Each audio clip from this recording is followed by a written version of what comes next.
श्रोताओं नमस्कार। आकाशवाणी के क्षेत्रीय समाचार एकांश जम्मू के महिला सशक्तिकरण संबंधी मासिक कार्यक्रम में आपका स्वागत है। आज महीने का पहला सोमवार है और इस कार्यक्रम में आज एक नए विषय के साथ आपके साथ हम जुड़ रहे हैं और इसके लिए अपने स्टूडियो में हमने जहमत दी है प्रोफेसर रेणु नंदा को। मैडम, आपका इस कार्यक्रम में स्वागत है। धन्यवाद। आप सभी का भी बहुत बहुत स्वागत है। पहले तो आपको नए वर्ष की बहुत बहुत शुभकामनाएं और उम्मीद करते हैं कि जो आप काम कर रहे हैं बच्चों को पढ़ाने के अलावा जो समाज सेवा कर रहे हैं और विशेष तौर पर महिलाओं के लिए जो आप काम करती हैं उसके लिए आपको ढेर सारी शुभकामनाएं। धन्यवाद। और मेरी तरफ से सभी को नए साल की बहुत बहुत शुभकामनाएं। सबके लिए बहुत अच्छा तरक्की वाला, प्रॉस्पेरिटी वाला नया साल होना चाहिए। जी, हम बात करते हैं आर्थिक सुरक्षा की। महिलाओं की हम समाज में सुरक्षा है, दफ्तरों में सुरक्षा है, उनकी निजी स्वास्थ्य की हम बात करते हैं इस कार्यक्रम में।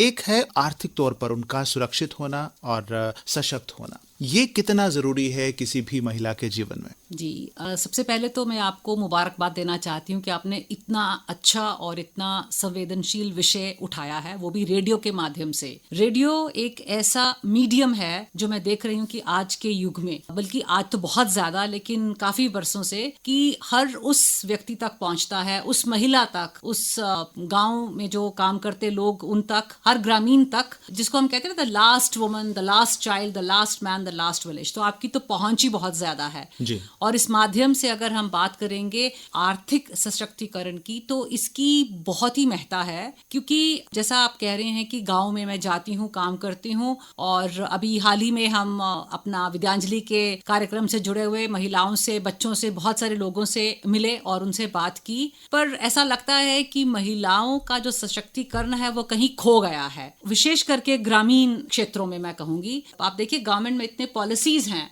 इतने इनिशिएटिव्स हैं, तो वहां तक तो वो शायद पता नहीं कब पहुंचेंगी। जी, तो आप क्या समझती हैं कि कहाँ कमी है, कहाँ हम पीछे रह जाते हैं कि महिला इन कार्यक्रमों के बारे में जागृत नहीं है, उनसे वाकिफ नहीं है और इनसे फायदा नहीं उठा सकती? आप जैसे यूनिवर्सिटी में बच्चों को पढ़ाती हैं और आप जो नई शिक्षा नीति है उसके ऊपर भी आप काम कर रही हैं, जो राष्ट्रीय शिक्षा नीति है, तो आप किस तरह से समझ रही हैं कि इस नई शिक्षा नीति से कोई बदलाव आ रहा है या आप लोगों तक पहुंचकर जागृति पैदा कर सकती हैं या कर रही हैं? जी, आपने पूछा कि कमी कहाँ है, कहाँ पर हम पीछे रह रहे हैं, जबकि इतनी सारी योजनाएं हैं। सबसे ज्यादा मुझे ऐसे लगता है जो भी हम महिलाओं से जुड़े हुए कार्यक्रम करते हैं, उनके सशक्तिकरण से जुड़े हुए, वो तकरीबन देखिए सारे के सारे प्रोग्राम, जितनी भी वार्तालाप होती हैं, चर्चाएं होती हैं, गोष्ठियां होती हैं, वो सब के सब अर्बन लोकेशंस में होती हैं। जी। उनको करने वाले भी सशक्त हैं और उनको कराने वाले भी सशक्त हैं। जी। तो फिर हम किसी असशक्त नारी को कैसे सशक्त बनाएंगे? उन तक तो पहुंचे ही नहीं। जी। तो बात तब बनती है जब हम रेडियो के ही माध्यम से या किसी और माध्यम से उन ग्रामीण क्षेत्रों तक पहुंचे जहां पर लोगों को, पुरुषों को, महिलाओं को इनके बारे में जानकारी नहीं है।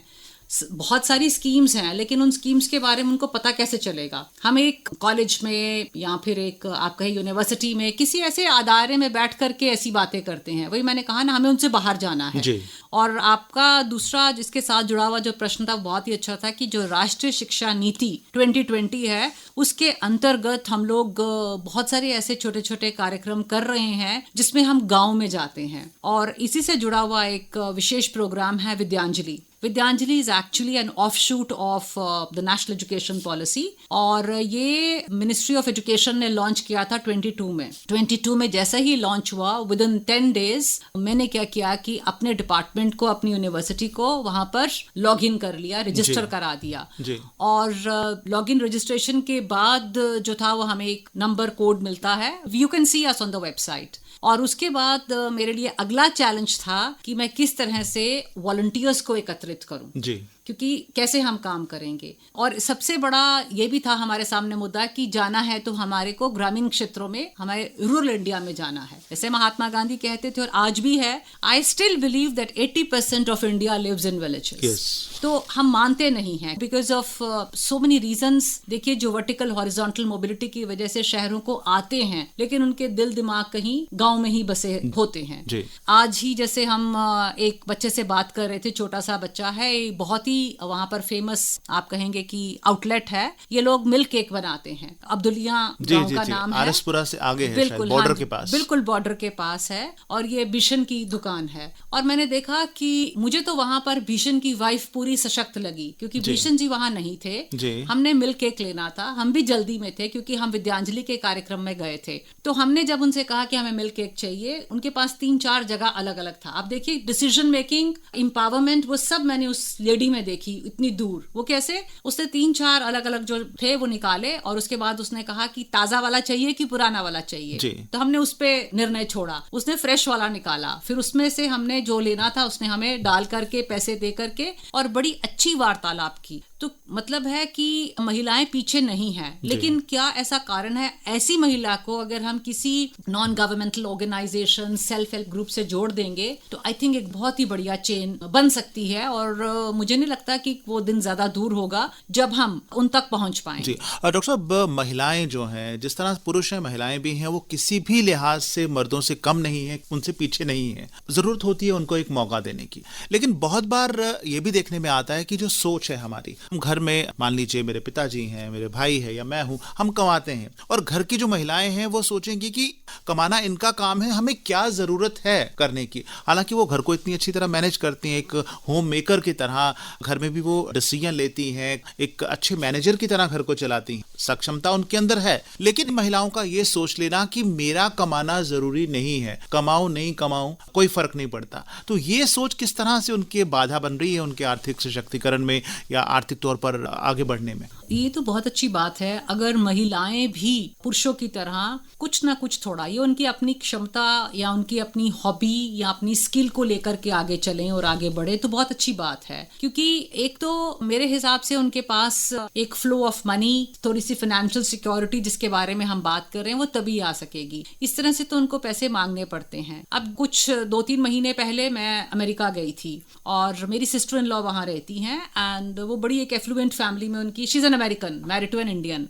तो मैंने देखा, वो मुझे बता रही थी बातों बातों में, शी सेड के मेरे हस्बैंड जो है बहुत अच्छा कमाते हैं और सब कुछ था, सारी फैसिलिटीज, लेकिन मैंने देखा कि वो क्या करती हैं, पेंटिंग करती हैं जी, और पेंटिंग का जो पेपर भी है वो खुद बनाती हैं, प्याज के छिलकों से, टमाटर के छिलकों से, सब्जियों से जी। किचन में 2 डस्टबिन रखे हुए हैं, एक वही जैसे हम कहते हैं ना ग्रीन वेस्टेज, और दूसरा वो करके, और वो बताती, कहती है मैं ये इसलिए करती हूँ so that I am supporting my husband and I have that satisfaction कि इनका हाथ बटा रही हूँ, जबकि वो कहती है मुझे पता है मेरे से कहीं ज्यादा इनकी सैलरी है।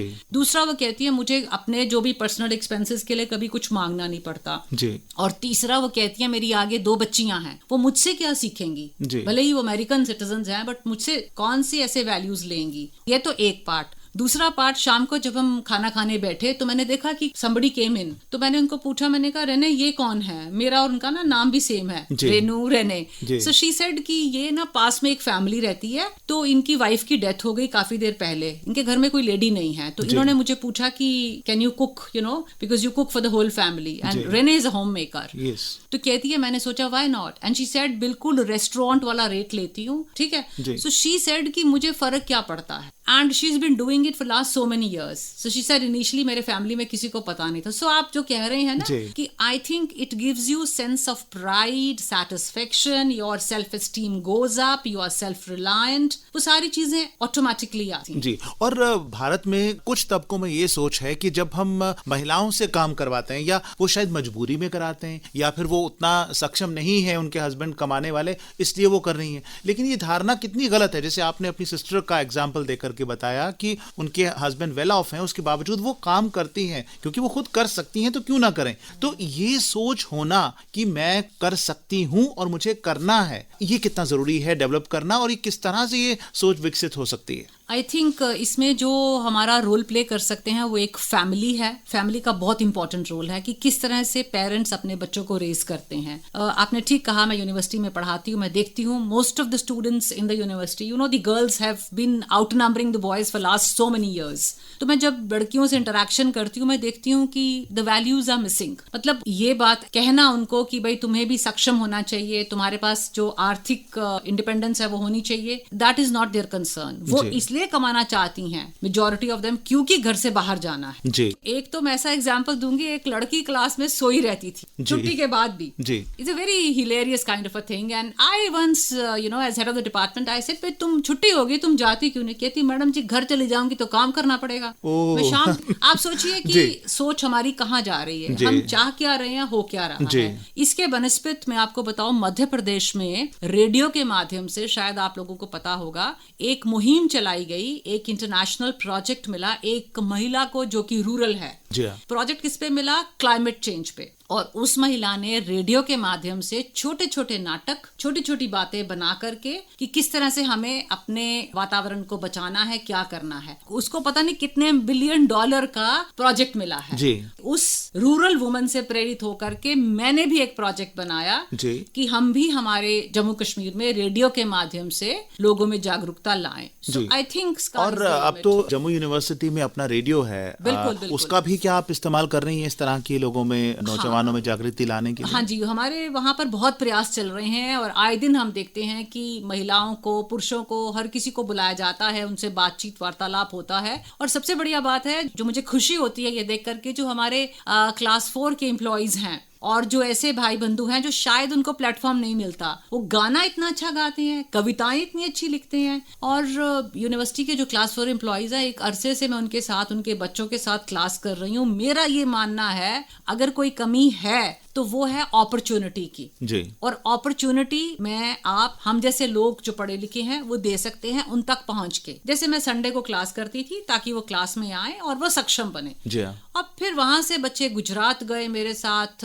महाराष्ट्र गए मध्य प्रदेश गए राजस्थान गए तो अपॉर्चुनिटीज हैं अभी नैक हुई आपको पता ना जम्मू यूनिवर्सिटी की और नैक में हमने एक्सटेंशन एक्टिविटीज का प्रदर्शन बहुत मुबारक है यूनिवर्सिटी को इतना अच्छा रैंक मिला उसमें थैंक यू सो मच उसमें भी मैंने देखा कि जो बच्चियां खास करके रंगपुर मुलानिया की एक लड़की थी वो सब बच्चों को एकदम से पूरी कोशिश कर रही थी कि चुप करके बैठो मैं उनको बोल रही थी पला सपाया गाना गाओ ताकि ये बाहर से अलग अलग जगहों से आए उनको पता चले डोगरी कल्चर क्या है और बढ़िया सी पेंटिंग बनाओ उसकी बातों से लग रहा था कि उसने एक ट्रिप किया है दिल्ली का बच्चों के वहां पर नेशनल बाल भवन में गई है जिससे मैं जुड़ी हुई हूँ उस ट्रिप ने उसको चेंज कर दिया so I think we have to take this initiative to be reaching their doorstep let us reach the last child the last woman because ultimately it is a woman who makes a family तो वो बहुत जरूरी है now we are in new year 2025 में हम प्रवेश कर चुके हैं और आज क्योंकि इस महीने का पहला प्रोग्राम है इस साल का तो इसमें हम बात महिलाओं के आर्थिक सशक्तिकरण की कर रहे हैं तो नए साल का जो रेजोल्यूशन होता है तो मैं चाहता हूं कि आप उनको सजेस्ट करिए कि what should be their resolution for this year मुझे ऐसे लगता है कि सन 2025 में तमाम महिलाओं को बहनों को माताओं को बेटियों को एकजुट होकर के ये समझना चाहिए कि वो सशक्त हैं वो सब कुछ कर सकती हैं और एक हिम्मत करके क्यों नहीं अगर आपके पास शहर नहीं जाता है अर्बन एरियाज के लोग नहीं आते खुद चल के आइए रेडियो स्टेशन खुद चल के आइए यूनिवर्सिटी में कॉलेजेस में ऐसे सारे अदारों में चाहे वो सोशल वेलफेयर डिपार्टमेंट है या फिर विमेन से रिलेटेड कोई डिपार्टमेंट है आई एम वेरी श्योर कि आपके जितने भी प्रयास हैं वो सफल होंगे लेकिन पहला स्टेप जो है वो आपने खुद करना है जैसा कि महात्मा गांधी ने कहा I am quoting him my life is my message unquote इसका मतलब है खुद ऐसा उदाहरण बनो कि दूसरे भी तुम्हें फॉलो करें व्हाई डू यू वेट कि कोई आएगा मुझे ले जाएगा मुझे कुछ सिखाएगा या बताएगा जी और ये महिलाओं को गर्व होना चाहिए कि देश की हम 50% लगभग आबादी हैं तो अगर एक आबादी का एक हिस्सा या जैसे हम कहते हैं रथ के दो पहिए दोनों एक जैसे नहीं होंगे एक स्पीड में नहीं चलेंगे एक जैसे ऊर्जावान नहीं होंगे तो जीवन का रथ नहीं चल पाएगा तो उसी तरह हम 2047 तक भारत को विकसित राष्ट्र बनाना चाहते हैं तो विकसित कैसे बनेगा जब एक वर्ग सहयोग देगा या ये हम मान के चलेंगे कि उसी वर्ग ने सहयोग देना है तो जब दो वर्ग एक साथ सहयोग देंगे तो देश विकसित बनेगा बिल्कुल जी बिल्कुल वो दिन दूर नहीं है जब बहुत विकसित भी बनेगा और बड़े गर्व से हम कहेंगे कि India has now become the super power taking the women along with the main you know hand in hand that is the beauty of the whole thing I think 2025 जी तो नए साल पर हम भी ये प्रण करते हैं और जितने भी लोग प्रोग्राम सुन रहे हैं चाहे वो पुरुष हैं या महिलाएं हैं महिलाएं भी हमारे समाज का हिस्सा है पुरुष भी हमारे समाज का हिस्सा है तो हमें ये नहीं सोचना कि महिलाओं को जागृत करने के लिए उनको सशक्त बनाने के लिए सिर्फ महिलाओं की जिम्मेदारी बनती है पुरुषों की भी बनती है कि कदम के साथ कदम मिलाकर चलें कंधे के साथ कंधा मिलाकर चलें तभी हम खुशहाल बनेंगे हमारा पूरा देश खुशहाल बनेगा अपने बिजी शेड्यूल से आपने टाइम निकाला और हमारे स्टूडियो में आए बातचीत करने के लिए। आपका बहुत बहुत शुक्रिया। धन्यवाद।